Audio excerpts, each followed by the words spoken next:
increasingly affected by flood waters. Additional details: there is no current observed data.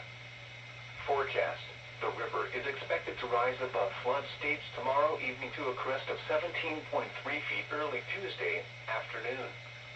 It will then fall below flood stage early Friday afternoon. Flood stage is 16.0 feet. http://www.weather.gov/safetyflood